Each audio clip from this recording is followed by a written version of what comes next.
Hello जी, अस्सलाम वालेकुम। पहले डिस्कस करते हैं आज इंडिया वेस्ट इंडीज़ को। इसको थोड़ा सा टच करेंगे। वैसे भी मैच में कुछ ज़्यादा खास था नहीं, लेकिन फिर भी पूरा कंक्लूड हुआ है, थोड़ा सा डिस्कस कर लेंगे उसको और उसके बाद आएंगे अपने मेन मैच पे। जो आज हमने ब्लेंडर्स मारे हैं, एक्सपेक्टेड ब्लेंडर्स जो मारे हैं, उस पर भी एक डिटेल डिस्कशन करेंगे। और पहले तो बात कर लेते हैं वेस्ट इंडीज़ और इंडिया के मैच की। भाई 120 रन पे उन्होंने 3 आउट किए और स्कोर जो है वो पूरा हो गया। ये एक्सपेक्टेड ही था। कन्विंसिंग विक्ट्री एक्सपेक्टेड थी। It was only a question about कि हम के वेस्ट इंडीज को कितना ड्रैग कर सकता है। uh, बात वही आ जाती है कि अच्छा कोई मैच जो है ना वो दे नहीं सकी वेस्ट इंडीज। और वेस्ट इंडीज भी वैसा ही खेलती है जैसे पाकिस्तान खेलती है। नॉन सीरियस क्रिकेट होती है उनकी टेस्ट मैचेस में। और इत्तेफाक की बात बस ये है कि वो उसी नॉन सीरियस में हमें मैच लगा के चले गए। तो पाकिस्तान के अंदर बहुत ही तकलीफ दे टेस्ट मैचेस थे वो, जिसमें हम हारे उनसे। और उसके बाद बहरहाल आप देखो कि जो प्रॉपर टेस्ट टीम होती हैं वो मैच कैसे निकालती हैं, कैसे कन्विंसिंगली हराती हैं। 5वें दिन आने आगे यही पता है कि जी आपने जीत जाना है, तो कॉन्फिडेंस लेवल दूसरी टीम का क्या होगा और बैटिंग टीम का क्या होगा। और फिर उन्होंने कैसे बैटिंग करनी थी और कैसे ख़त्म करना था वो तो ऑब्वियस था। इस तरीके की विक्ट्री हम कभी ले पाएंगे अपनी ज़िंदगी में, देख पाएंगे? ये पाकिस्तान कभी देखेगा या नहीं देखेगा टेस्ट मैचेस में, ये तो बस एक सवाल ही है भाई। खैर बहरहाल इंडिया डिजर्व करता है विक्ट्री, बहुत ज़बरदस्त विक्ट्री उन्होंने ली। उसके बाद आ जाते हैं हमारे मेन टेस्ट मैच में, डे 3। उसमें हमने क्या किया? पहले तो इस पे आ जाते हैं कि उनको हमने कितने पर ख़त्म किया और कितने पर आउट किया।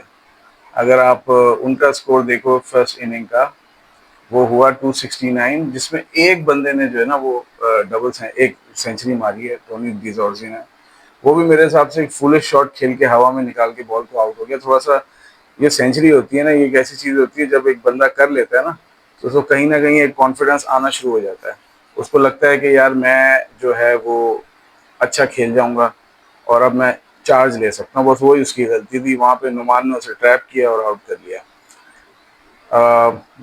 विकेट शेयर हुई हैं। मैं अगर गलत नहीं हूँ तो शायद साजिद ने भी विकेटें ली हैं। हाँ, साजिद ने 3 विकेटें ली हैं, नुमान ने एक लिए और एक सलमान, नुमान ने 6 लिए हैं और सलमान लिया अगर एक लिए। अच्छा बार वो हो गई। उसके बाद फिर हम अपना मूव करें बैटिंग के ऊपर। बैटिंग में मैं अगर हमारी पूरी बैटिंग को समराइज करूँ ना, तो सिर्फ 2 बंदों की वजह से ये 160 हुआ और हमें मैच लगा ये, वरना बहुत अच्छा खेल जाते शायद। लेकिन हमने जो यहाँ पर गलती करी है ना, जो जिन 2 बंदों की वजह से मैच खराब हो गया इस इनिंग में, वो है एक तो इमामुल हक की बैटिंग। मुझे ये समझ नहीं आ रहा कि भाई जब आप विकेट पे नबी आए हो, 4th डे का विकेट है, आपके यही समझ के आए थे कि ये पहले दिन की विकेट होगी? क्या आप ये समझ के आए थे? और आपने बोला कि मैं साइमन हार्मर को, चलो कोई ऐसा स्पिनर होता जिसका बॉल अंदर आता, उस पर आप चार्ज करने की कोशिश करते, बचत के चांसेस होते, बॉल बॉडी पे आ जाती है, थोड़ा सा जहाँ आपको बॉल फिर भी मिडल करने का मौका मिले। लेकिन एक ऐसा बॉलर जो आपसे बाहर बॉल निकाल रहा है और उसका बॉल इतना स्पिन हो रहा है, इतना, जो दूसरा वाला स्पिनर था उसका इतना बॉल स्पिन नहीं हो रहा था, लेकिन आपने जिसको चूज किया मारने के लिए वो उसका बॉल इतना स्पिन हो रहा था। और इतने स्पिन वाले में आप पहली बॉल पे निकल गए यार, ये तो मतलब है कि अब बात वही है कि आपने 93 किया, उसके बाद फिर आपने 0 किया। तो ये फिर वही वाली बात हो जाती है ना, जो हम बार बार कहते हैं कि अपने लिए तो खेल गए हो आप, लेकिन पाकिस्तान के जब जरूरत पड़ी तब आपने परफॉर्म नहीं किया। मैं तो यही बात बोलूँगा। आपने 93 बनाया अपने कमबैक के लिए, वेरी गुड, बहुत अच्छी बात। लेकिन जब पाकिस्तान के लिए परफॉर्म करने की बारी आई दूसरी दफ़ा में, तो आप 0 पे चले गए, क्योंकि आपको पता था कि आपकी जगह पक्की हो गई है। इमाम को मैं बहुत ज़्यादा ब्लेम नहीं करना चाहूँगा, लेकिन हमारी टीम का जो एक कल्चर है ना, कि जब हम एक अच्छी परफॉर्मेंस दे देते हैं, उसके बाद हम एक बुरी परफॉर्मेंस इसलिए दे देते हैं क्योंकि हमें पता होता है कि अब हमने अपनी जगह बना ली है। आ जाओ दूसरे नंबर पे आपका अब्दुल्ला शफीक। अब्दुल्ला शफीक ने बहुत ज़बरदस्त स्टार्ट किया, पॉजिटिव लग रहा था, अच्छा खेल रहा था, ठीक है। जिस तरह वो खेल रहा था वो उसी तरीके से आगे बढ़ के उसने तेज शॉट मारा, सीधा मारा। बस गलती सिर्फ यहाँ पे ये हुई कि उसने उसको सीधा मार दिया। अगर उसी को वो शॉट थोड़ा सा यूं करके उस तरफ खेल देता या यहाँ एक्स्ट्रा कवर पे निकाल देता, या अगर नहीं निकल रहा था तो ग्राउंड शॉट मार देता, यार सामने साथ सीधा ही देना था तो ग्राउंड शॉट दे देता। लेकिन जिस तरीके से बिल्कुल स्ट्रेट मारा और इत्तेफाक से वो बिल्कुल उसके हाथ में आ गया, और तेज शॉट था हालांकि, लेकिन उसने कैच पकड़ लिया। यहाँ मैं कहूँगा अब्दुल्ला शफीक थोड़ा अनलकी रहा, अच्छा खेल रहा था, ठीक है ना, वो अपने मोड में और अपने जोन में आ चुका था। लेकिन मुझे बस ये बात समझने की ज़रूरत है कि मोड में और जोन में आने का क्या मतलब ये होता है कि आप एरियल खेलना शुरू कर दोगे, सारे के सारे ऋषभ पंत बन जाओगे? भाई, टेस्ट क्रिकेट में इंटेंट होती है वो ग्राउंड शॉट्स में भी शो की जाती है, और टेस्ट क्रिकेट में जो जितने अच्छे ग्राउंड शॉट्स खेलता है वो उतनी लंबी इनिंग कैरी करता है। तो आपने अगर एक दो हवा में मार भी दिए थे अब्दुल्ला शफीक ने, तो ये क्या जरूरत थी कि अब जाना ही मैंने ऊपर है? भाई ठीक है, आप स्ट्राइक ले रहे थे बॉलर्स में, अच्छी बात है, लेकिन स्ट्राइक नीचे भी तो ली जा सकती है। ये जरूरी तो नहीं है। और ये भी थोड़ा समझने की बात है कि भाई अगर आपने 41 रन कर दिए थे, ठीक है, आपका तो खुद का अपना 50 अटका हुआ था, छोड़ो पाकिस्तान की बात नहीं करते, मैं तो कह रहा हूँ आपका अपना, क्योंकि इनको इसी तरह समझा के समझ आती है ना ज्यादा बातें, इनकी अपनी बात करो, पाकिस्तान की तो समझ नहीं आती लोगों को। अगर जब आपका अपना 50 फंसा हुआ था, तो मेरे भाई इतना तेज जाने की जरूरत क्या थी? आप तो सेटल्ड थे ना, 40 रन तो कर दिए थे आपने, बॉल आपको अच्छा दिख रहा था, ठीक है, स्पिन आप अच्छा रीड कर रहे थे, अच्छा पिक कर रहे थे, इतना चांसेस दे नहीं रहे थे, तो आपने तो स्ट्राइक मनूवर करके पहले अपने 50 पे पहुंचना था। छोड़ो पाकिस्तान को, पहले तो अपना 50 तो करते हैं। जब 40 पे आ गए थे तो 50 भी नहीं किया। एक तो ये गलती हुई आपसे भाई। यानी ठीक है, चलो पहली बॉल पहले मैच में आप आउट हो गए, दो तीन बॉलों पे आउट हो जाना थोड़ा सा अनलकी होता है। आप इतना आउट एंड आउट बैट्समैन को ब्लेम नहीं कर सकते कि वो पहली दूसरी बॉल पे आउट हो जाता है। अनटिल अनलेस आप इमाम जैसी गलती करते हैं, इतना आगे निकल गया 3 फुट पहली बॉल पे 3 फुट आगे कौन जाता है भाई? मैंने तो जिंदगी में कभी नहीं देखा दुनिया के किसी भी बड़े बैट्समैन को उस तरह करते हुए। ये हरकत तो सिर्फ आप ही ने पहली दफा की है, और तो मैंने किसी को देखा नहीं। खैर बहरहाल, इमाम ने मैच फंसाने में, जितना मैच अच्छा खेलने में परफॉर्मेंस डाल के हमें इन किया था, उतना ही बुरी परफॉर्मेंस करके आपने जो है हमें मैच लगा भी दिया है आगे, ठीक है ना। आपसे एक्सपेक्टेड था कि एक प्लेयर जो फॉर्म में होता है, टोनी डिजोर्जी, देखो पिछली इनिंग में 100 किया हुआ, अभी खड़ा हुआ है 25-26। जो बैट्समैन फॉर्म में होता है वो अपनी टीम को आगे लेके जाता है। ये थोड़ी कि अपने लिए रन कर लिए और दूसरी इनिंग में जब मैच फंसा हुआ है तो उसको आगे निकल के जो है वो विकेट थ्रो कर दी। ये विकेट तो इस वजह से थ्रो हुई ही नहीं है इमाम की कि उसने, बॉलर ने अच्छी बॉल की है, ये इसलिए तो थ्रो नहीं। बॉलर तो सारी ही अच्छी बॉलिंग कर रहे हैं, जो स्पिन कर रहा है उसका बॉल स्पिन हो रहा है। सलमान अली आगा जैसा स्पिन अच्छी कर रहा है, तो फिर साइमन हार्मर तो बहुत अच्छा स्पिनर है। तो ये बॉलर के कमाल से आउट नहीं हुआ भाई। आप आउट हुए हो अपनी बेवकूफ़ी से, और अपने टेम्परामेंट को शो किया आपने, वही टेम्परामेंट जो आप इंडिया के साथ मैचेस में शो करते हो और बने बनाए मैच को देख के आ जाते हो ना, वही हरकत आपने भी कर दी। मैं इमामुल हक से ये एक्सपेक्ट नहीं कर रहा था। एक बंदा कम करके आता है तो कम करके उसके जहन में कुछ होना तो चाहिए ना, यार वो गलतियां थी पुरानी जो मैं रिपीट नहीं करना चाहता, ठीक है, कि मैं पहली इनिंग में अच्छा कर गया और दूसरी इनिंग में बिल्कुल ही जो है वो ब्लेंडर मार दिया। हम अगर मैं अच्छी फॉर्म लेके पीछे से आ रहा हूँ तो मेरी जिम्मेदारी बनती है कि मैं, पहली इनिंग तो मैंने अपने लिए खेल ली, दूसरी इनिंग मैंने पाकिस्तान के लिए भी खेलनी है ना। तो पाकिस्तान वाली इनिंग में आप 0 पे चले गए, और जो अपनी लिए खेलनी थी उसमें आपने 91 कर दिया। तो ये कब खत्म होगा हमारे मुल्क से, ये अल्लाह बेहतर जानता है। मैं अभी भी कहता हूँ आप हमारे अच्छे ओपनर बन सकते हो, लेकिन ये जो आपने किया है ना बॉस, इसके बाद सिर्फ बस आप पाकिस्तान टीम में होगे और पाकिस्तान को मैच लगते रहेंगे। आप कभी भी मैच विनिंग नॉक नहीं दोगे पाकिस्तान को, जितना आपकी बैटिंग से आज मैं जज कर पाया हूँ। किस बात की जल्दी थी? क्या भाई, क्या ओवर खत्म हो रहे थे, 10 ओवर में 300 रन करने थे क्या जल्दी थी? तो एक तो आपने मैच लगाया, और दूसरी उसके बाद जो है वो नीचे आ जाओ तो बाबर ने आज बहुत अच्छी बैटिंग करी। लग रहा था उसका बल्ला जो पहली इनिंग में फंस रहा था, जिस तरीके से वो टेंटेटिव हो रहा था पहली इनिंग में, आज टेंटेटिव नजर नहीं आया। बाबर ने आज अपने पूरे शॉट्स खेले और अच्छा लग रहा था। जब बाबर जब खेलता है सूरत तो लगता है।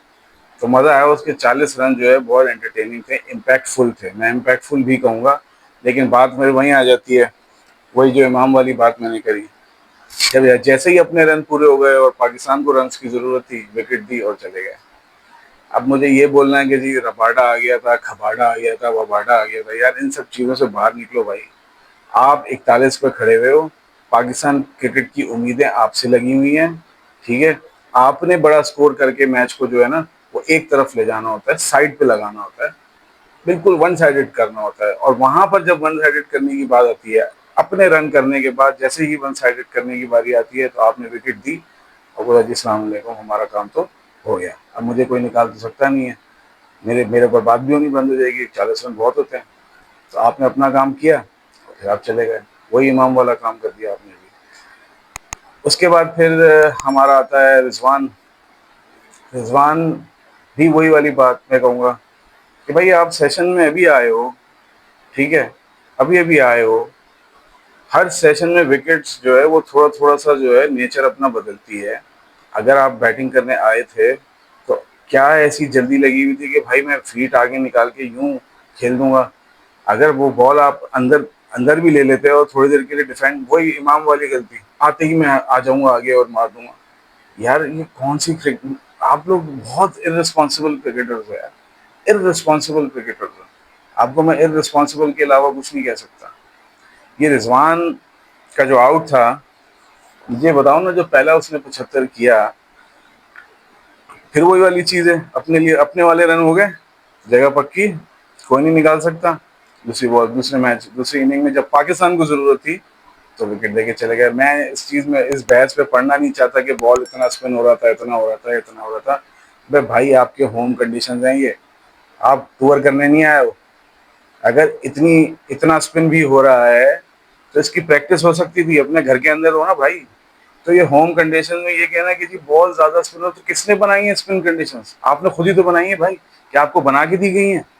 आपको दी थी ना कंडीशंस, तो आपको उसके हिसाब से ट्रेन होना चाहिए था। अपने होम ग्राउंड में एक्सक्यूज नहीं होता भाई, ठीक है ना। इंडिया को भी न्यूजीलैंड मार के गया था 3-0 से, कोई एक्सक्यूज नहीं होता। फेल हो गए, फेल हो गए, खत्म हो गई बात, ठीक है। हाँ वो फेल हो सकते हैं, आप फेल नहीं हो सकते भाई। आपकी टीम में एटलीस्ट 280 के स्कोर आने चाहिए थे, पाकिस्तान का स्कोर बहुत आगे निकल जाता। उसके बाद फिर वही हमारे पास जो हर बार का एक मैजिक होता है जो हमने किया है।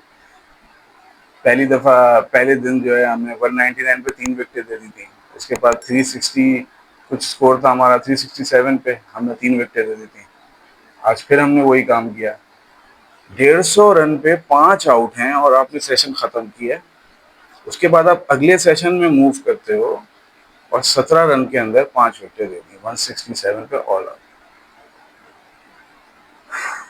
मतलब मैं खुदा की कसम कह रहा हूँ कि पाकिस्तान में जो क्रिकेट लवर्स है ना, वो हार्ट के मरीज बन जाएंगे जिस तरीके की बैटिंग हम लोग करते हैं। और आप लोगों का फायदा क्या है इतने इतने एक्सपीरियंसेस लेने का और फर्स्ट क्लास क्रिकेट खेलने का, टेम्परामेंट डेवलप करने का, जब इंटरनेशनल स्टेज पे आके आप इस तरीके की स्टूपिड गलतियां करते हो। तो मुझे ये समझ में नहीं आता कि फर्स्ट क्लास क्रिकेट भी क्या दे रही है आपको। फर्स्ट क्लास क्रिकेट खेलने के बाद ये भी तो चलाना होता है, ये भी तो है। चलो अगर रिजवान आउट हो गया था, सबसे ज्यादा बुरा डिसमिसल अगर किसी का हुआ है ना, जहां से मैच हमने थ्रो किया है, वो साउथ शकील है। आपने सारे शॉट ग्राउंड पे खेले, स्वीप खेले, आपने रिवर्स स्वीप खेली, सब शॉट कनेक्ट हो रहे थे, सब शॉट कनेक्ट हो रहे थे, ठीक है। अब फील्डर ने जो है वो उधर, बॉलर ने जो है वो फील्डर उधर ले लिया ताकि आपका स्वीप रोक ले, ठीक। जहां जैसे ही आपको नजर आया कि आपका स्वीप रुक रहा है, तो आपने जो है वो बॉल हवा में तना दी कि मैं यहाँ पे लॉन्ग ऑन पे या मिड ऑन पे यहाँ पे इधर मार दूंगा शॉट, यहाँ जाऊंगा ही नहीं। तो आप उसके ट्रैप में फंस गए। भाई आपकी स्वीप सही चल रही थी, आपको रन्स मिल रहे थे, ये कोई T20 नहीं था, ये कोई ODI नहीं थी, ठीक है ना। अगर आपको 4 नहीं मिल रहा था तो आपको सिंगल मिल रहा था, आप सिंगल से खेलते रहते। और फिर उन्होंने शाहीन शाह अफरीदी को भी ऊपर प्रमोट इसीलिए किया था ताकि अगर कोई हिटिंग की और रिस्पॉन्सिबिलिटी या हिटिंग के लिए अगर किसी ने जाना भी है तो वो शाहीन शाह अफरीदी जाएगा, आप थोड़ी जाओगे। आपको तो लंबा जाना था एंड तक। ये समझना कितना मुश्किल है कि अगर प्लेयर सेट हो गया है तो उसने लंबा जाना है एंड तक, चाहे दूसरे एंड से विकेटें गिरे, लेकिन मैंने लंबा जाना है। आप खुद स्ट्राइक लेना शुरू हो गए, ठीक है। तो सबसे ज्यादा इररिस्पॉन्सिबल विकेट अगर इस सीरीज में, इस इनिंग में किसी ने दी है ना, तो वो एक नंबर पे है वहां में मामूल हक है, और दूसरा जो है वो सऊद शकीर है। मैच गड़वा दिया पूरा, क्योंकि हमारे यहाँ मसला यही है ना, एक विकेट जाती है उसके साथ लाइन से 3 विकेटें, फिर एक जाती है, फिर लाइन से 2 विकेटें, तो हम तो लाइन से देते हैं ना विकेटें, एक के साथ 2 फ्री। तो हमारा वो वाला फॉर्मूला आज भी लग गया कि जो सेट हो गए तो हो गए, और उसके बाद जब आउट होना शुरू हुए तो दो के साथ, एक के साथ 2 आउट, फिर एक आउट और उसके साथ 2 आउट। 150 और 151, एक रन पे 3 विकेटें गई हैं। 150, 151, 3 विकेट उड़ गई बीच में एक रन के अंदर, ठीक है। उसके बाद नीचे आओ तो 167 पे, 166 और 167, ये दो स्कोर के बीच में 3 विकेटें और दे दी। मानो 3 विकेटें दे दी यार, चलो 2 दे देते यार, एक रोक लेते, थोड़ा सा आगे 10 रन 15 रन और खींच लेते। पैकेज में विकेटें कौन देता है? और मैं कसम से कह रहा हूँ, मैं ये एक्सक्यूज बाय ही नहीं करता कि ये विकेट बहुत स्पिन हो रहा था। आप किस कंडीशन में सही खेलोगे, तो मुझे बता दो भाई, आपकी कंडीशन क्या बनती है? आप कौन सी कंडीशन में खेलना पसंद करते हो? आप फास्ट बॉलिंग कंडीशंस में खेल लोगे, फिर फास्ट बॉलिंग कंडीशंस में जो है आपके एजेस निकल रहे होते हैं पीछे, वो फिर समझ नहीं आती है आपको। स्पिन में आप खुद फंस जाते हो, दूसरे को फंसाने के चक्कर में आप खुद फंस जाते हो। 167 को स्कोर था, अगर 3 आदमी 40 कर गए थे, कोई एक आदमी बड़ा 80-90 नहीं कर सकता था? मैं तीनों को नहीं कह रहा, एक तो बड़ा 80-90 कर देता। 270 अगर यही 325-330 होता, ये मैच नहीं पहुंच रहा था, साउथ अफ्रीका नहीं जीत सकता था ये, ठीक है। लेकिन आज उनकी अगर थोड़ी बहुत भी होप्स बनी है तो वो इसीलिए आप बनी है कि आपने आज वही हरकत करी है जो आप हमेशा बैटिंग में करते आए हो। ये मैच जिस हाई पे आपने शुरू किया था, आज ये इक्वल हो गया है, और कल शायद ये दूसरी तरफ भी चला जाएगा। सवाल ये है कि ये इक्वल होने का मौका देना और फिर दूसरी तरफ ले जाना, ये सिर्फ पाकिस्तान ही कर सकता है। अपने पहले 2 दिन उठा के देखो, और फिर आज के दिन के बाद देखो क्या दिया है। उसके बाद दूसरी चीज, सबसे इम्पोर्टेंट जो मैं बात कहना चाहता हूँ कि भाई, मैं ये बात बोलता हूँ कि सबसे पहले जो है ना यार, हमारा जो रिस्पॉन्सिबल आदमी है ना टीम के अंदर, वो खुद कप्तान है। शान मसूद भी आउट हुआ, चलो ठीक है, थोड़ा सा अनलकी रहा, आउट नहीं होना चाहिए था उसका, वो खैर बादल दे दिया। लेकिन अगर आप मेरे से सच पूछो तो सबसे ज्यादा इररिस्पॉन्सिबल डिसीजंस अगर कोई ग्राउंड में ले रहा है ना, तो वो आपका शान मसूद है एज अ कैप्टन।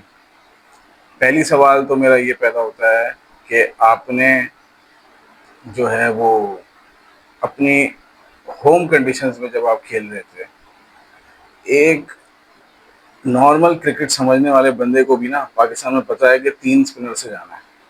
किसी को भी पूछ लो जाके, मैं कह रहा हूँ मोहल्ले में कोई दुकान हो ना, दुकान पे जाके पूछ लो कि कौन कौन से बॉलर खेलने चाहिए थे अगर स्पिनिंग ट्रैक्स हैं, वो आपको 3 नाम ले लेंगे, नमान, साजिद और अबरार, 3 नाम ले लेंगे। घर में किसी बड़े से पूछ लो, आम इंसान को पता होगा कि 3 स्पिनर खेलता है, ठीक है। और आपने जो है वो 2 फास्ट बॉलर और 2 स्पिनर खिलाए, ठीक है। और साजिद भी हाफ फिट है, ठीक है। वो जिस तरह की बॉल कर रहा है राउंड द विकेट आकर लेफ्ट आर्म स्पिनर को, तो उसे एक तो स्वीप बहुत आसानी से लग रही है। स्वीप लगने का मतलब ये एजेस नहीं लग रहा है ना, स्वीप इतना स्पिन नहीं हो रहा बॉल कि उसको प्रॉब्लम हो स्वीप करने वाले को, तो वो अगेंस्ट द स्पिन स्वीप भी अगर कर रहे हैं तो उनकी स्वीप कनेक्ट हो रही है, ठीक है। दूसरा, जब वो कट कर रहे हैं तो बॉल इतनी स्पिन हो रही है कि कट इजीली मिल रहा है, ठीक है। अगर वो आगे कर रहा है तो कवर पे जो जा रहे हैं वहां पे एजेस नहीं निकल रहे, कवर पे मिडिल हो रही है बॉल। इससे नजर ये आ रहा है, क्योंकि साजिद खान की जो स्ट्रेंथ है ना वो है रेवोल्यूशन, वो बॉल को रेवोल्यूशन ज्यादा देता है, जिसकी वजह से स्पिन बड़ा होता है। नुमान अली थोड़ा सा जिसे कहते हैं ना कॉम्पैक्ट बॉलर है, कंट्रोल वाला बॉलर है। साजिद खान जो है वो आउट एंड आउट रेवोल्यूशन देने वाला बॉलर है, जिसमें बॉल पड़ता है और बड़ा स्पिन लेता है, ठीक है ना। सलमान अली आगा का उससे ज्यादा बड़ा स्पिन हो रहा था यार, ये देख के तकलीफ हो गई थी मुझे। और साजिद खान का जो स्पिन हो रहा था वो सिर्फ उतना ही स्पिन था जितना स्पिन रीड हो जाए, तो पहली बात ये है कि भाई अगर वो फिट नहीं था तो उसे खिलाया क्यों? और अगर खिला भी लिया था और आपको पता था हाफ फिट है, तो उसके साथ कॉम्प्लीमेंट करने के लिए एक और स्पिनर दे देते ना पीछे से यार।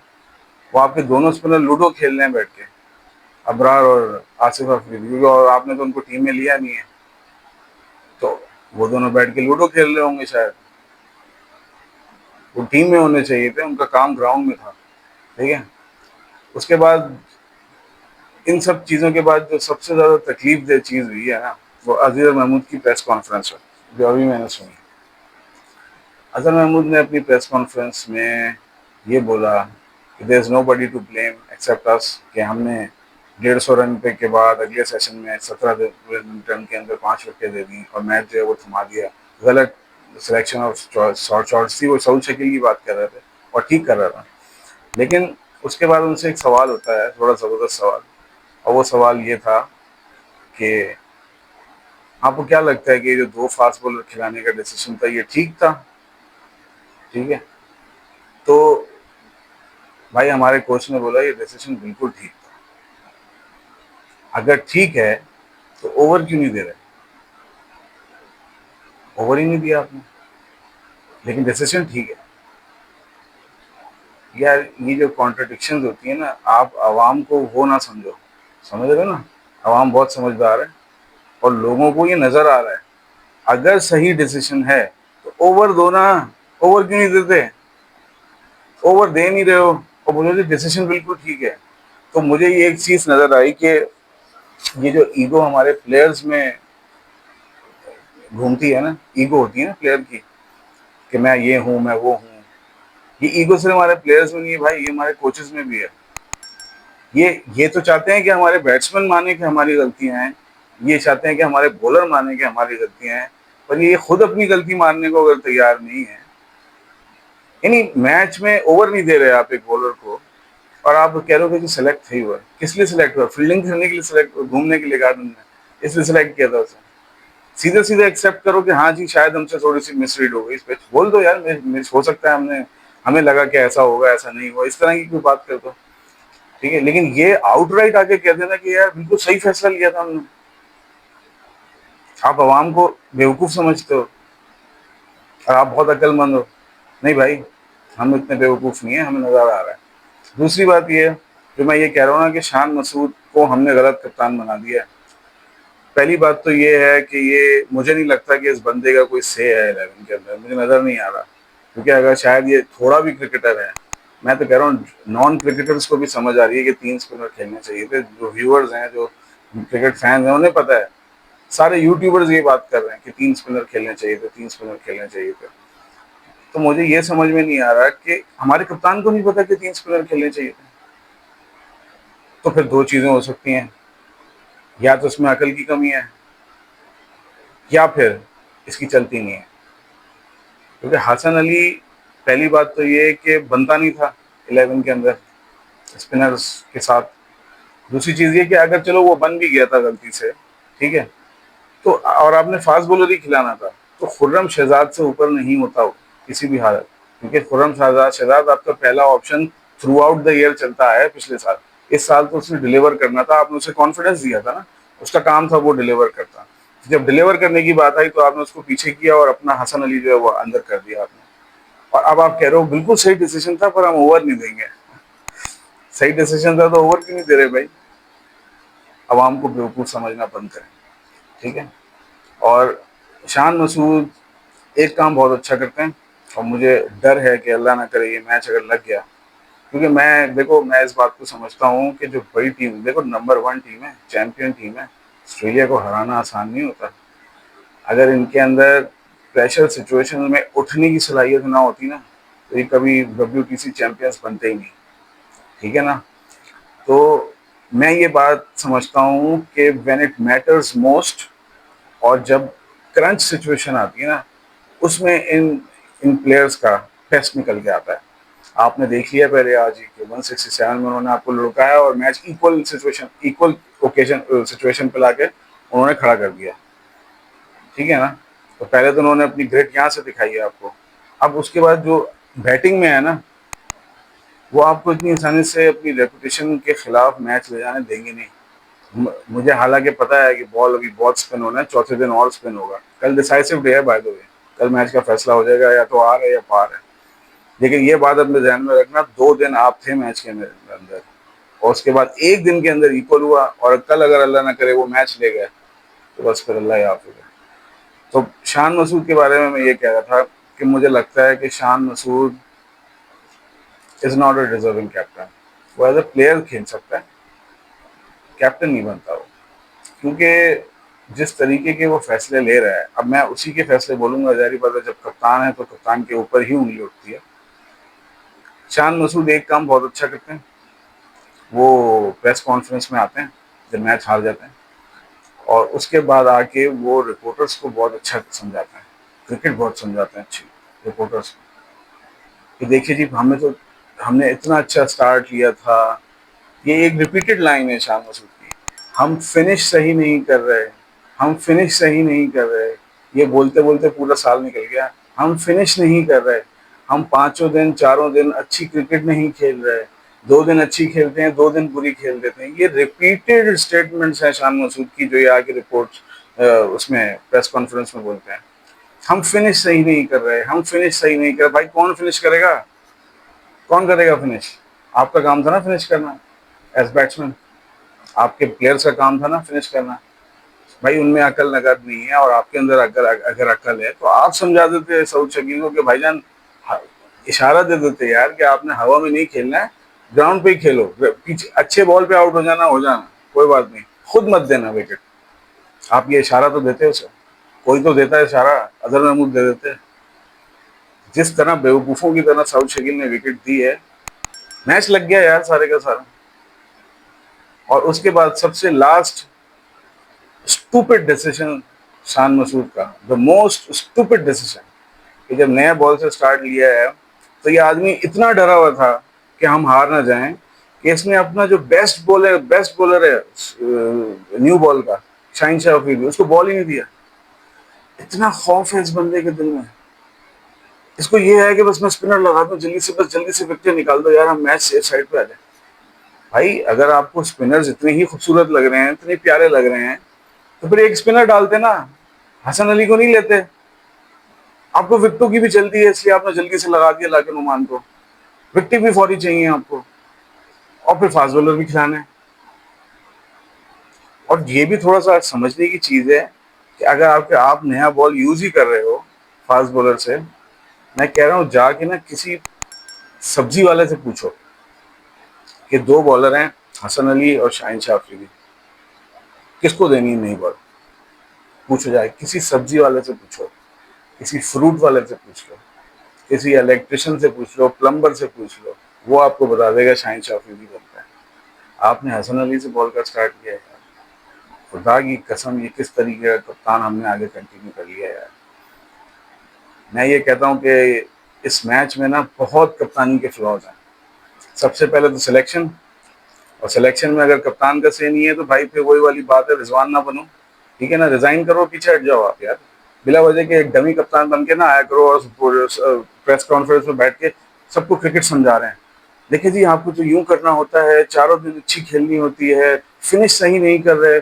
साल हो गया भैया ये बात करते करते, फिनिश सही नहीं कर रहे, फिनिश कौन करेगा फिनिश? भाई तुम्हारे आगे, तुम्हारे लिए रिपोर्टर आगे क्रिकेट खेलेंगे क्या? तुम्हारा काम है, तुम्हारी टीम का काम है कि तुम फिनिश करो यार। इतने अच्छे अच्छे स्टार्ट्स लेके जो है अगर आप मैच डुबाते हो, तो मैं तो फिर इस नतीजे पे पहुंचा हूं कि भाईजान आप टेस्ट क्रिकेट डिजर्व नहीं करते। आप जब अच्छा खेलोगे मैच दे दोगे सामने वाली टीम को। फिर वो वाली बात भी सही साबित हो रही है, वो जो 2 टेयर्स वाली क्रिकेट बन रही है वो बिल्कुल ठीक बन रही है यार। आप इस लायक थोड़ी हो कि आपको टेस्ट क्रिकेट दी जाएगी बड़ी टीमों के साथ, ये करोगे बड़ी टीमों के साथ? अपने होम ग्राउंड में मैच इक्वल करके बैठ गए, जबकि इतना आगे थे मैच के अंदर। आप कम अज कम भी एक बहुत तगड़ी सिचुएशन में खड़े थे कल तक, और उसके बाद जो आपने हशर किया आज अपने मैच का। कल आपके पास जब बॉलिंग के लिए आप जाओगे तो आपके पास सिर्फ 4 बॉलिंग ऑप्शन है। मैं उन 4 बॉलिंग ऑप्शंस के नाम बता देता हूँ। नोमान अली, दूसरा है नोमान अली, तीसरा है नोमान अली, और चौथा है नोमान अली। ये है आपकी टोटल बॉलिंग ऑप्शन। और ये सिलेक्शन जो है, इसमें शान मसूद का हाथ डेफिनेटली होगा, तभी तो ये टीम सिलेक्ट हुई है।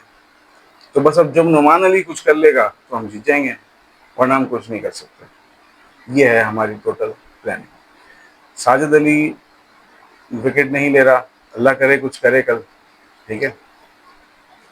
सलमान अली आगा मैंने पहले दिन कह दिया था, ये कोई 4 विकेटों का बॉलर नहीं है, आपको मैक्सिमम बहुत हुआ तो 1 से 2 विकेटें और मैक्सिमम 10 ओवर मिल के देगा, इससे ज़्यादा कुछ नहीं कर सकता। तो उससे भी मैं एक्सपेक्टेशन, वो 1 विकेट या 2 विकेट लेने वाला बॉलर जो है वो आपको कोई 5वें दिन टेस्ट मैच थोड़ी जिता जिता के देगा, ठीक है। तो जिम्मेदारी तो आती तो 2 पे है उसूलन, नुमान पे और साजिद पे, ठीक है। क्या ही बेहतर होता अगर एक अबरार भी इन होता और वो भी बॉल कर रहा होता, और हसन अली को बॉल नहीं मिल रहा है और आपको हसन अली इतना ही पसंद था ग्राउंड में, तो आप उसे एक्स्ट्रा फील्डर उतार देते यार, वो ग्राउंड में थोड़ी सी फील्डिंग विल्डिंग कर लेता, फील्डिंग ही करानी थी ना। तो प्लेइंग 11 में नहीं डालते, किसी को बिठाते, रेस्ट देते, उसको फील्डिंग के लिए डाल देते कि जा भाई थोड़ा सा भाग ले यार, तो तू भी भाग ले, थोड़ा सा भाग भाग भूग लेता, वो एंजॉय कर लेता क्रिकेट में। लेकिन आपने उसे 11 का हिस्सा बना दिया और आप ओवर नहीं दे रहे उसे। तो कल बस यही है मेरे हिसाब से जो मुझे मैच समझ में आ रहा है, अगर मैं गलत हूँ तो बता देना। कल Noman Ali versus South Africa है, क्योंकि हमारा जो ज़बरदस्त कप्तान है ना, इसने स्पिनिंग ऑप्शंस स्क्वाड में रख के मैच में नहीं डाले। तो बस अब मैं बहुत डिसअपॉइंटेड हूँ हमेशा की तरह, और मैं इस नतीजे पे पहुंचा हूँ कि भैया या तो अपना कप्तान बदल दो, इससे बहुत बेहतर कप्तानी शायद रिजवान कर लेता, ये मैं बता दूं आपको। बट WTC का नया साइकिल शुरू हुआ था, और ये आदमी अगर आगे प्रेस कॉन्फ्रेंस में क्रिकेट समझाता रहेगा तो भाई तू मैच कब जीतेगा यार, मैच जीत के बता, मैच जीतो तो आप मैच आप जीतते नहीं हो, और बड़ी टीमों से आपको हमेशा इसी तरीके से फंसते हो, हमेशा साजिद नुमान साजिद नुमान साजिद नुमान। इतना खौफ था इसमें कि इसने आते ही साजिद और नुमान को, पहले नुमान को लगाया, 2 ओवर के बाद में साजिद को भी लगा दिया कि भाई जल्दी से विकेट निकालो विकेट। तो भाई शाहिन शाह अफरीदी को क्यों रखा है आपने, वो बेवकूफ है, वो कोई दो टके का बॉलर है, वर्ल्ड क्लास बॉलर है भाईजान, वो नई बॉलर का, उसको कम से कम 3 ओवर तो दो, ठीक है शायद स्कोर भी पड़ जाएगा, शायद एक आधी विकेट निकाल देता वो आपको यार। इतना खौफ वाला कप्तान है। तो भारत, ये मैच आप हारोगे तो अपनी बैटिंग की वजह से हारोगे, और ज़बरदस्त कप्तानी और ज़बरदस्त कोचिंग की वजह से हारोगे। जिन्होंने पिच रीड की वो भी जिम्मेदार हैं इसमें, जिन्होंने 11 उतारी कप्तान के साथ वो भी, कप्तान भी जिम्मेदार है इसमें, ठीक है। और फिर तीसरी सबसे जरूरी चीज़ आपकी बैटिंग जिम्मेदार है, जिसमें कोई रिस्पॉन्सिबिलिटी लेने को तैयार नहीं है, सारे के सारे जो है ना वो एक ही अपने लिए खेलते हैं। हम हो गए तो बस कोई मसला नहीं है, हो गया काम। साउथ शकील ने 32 रन कर दिए, कौन बाहर करता है, 32, 33, 34 रन तो हो रहे हैं ना, 40 के आसपास का स्कोर है, कोई कौन बाहर करेगा। सेम बाबर आजम, सेम इमाम, सेम शान, व्हेन इट मैटर्स मोस्ट उस वक्त आपसे स्कोर नहीं निकलता। ये आपकी टोटल परफॉर्मेंस है। खैर बहरहाल उम्मीद करते हैं कि कल, मेरे हिसाब से तो शायद 2-3 घंटे के अंदर ही मैच डिसाइड हो जाएगा। आई होप कि पाकिस्तान विक्टोरियस निकले कल के मैच में, पर आपने मैच 50-50 कर दिया, ठीक है। आई जस्ट होप कि हम विनिंग साइड पर हों कल। आज के लिए इतना ही है, वीडियो को लाइक करिएगा, चैनल को सब्सक्राइब करिएगा। आज के लिए इतना ही, कल मिलते हैं इंशाल्लाह। अल्लाह हाफ़िज़।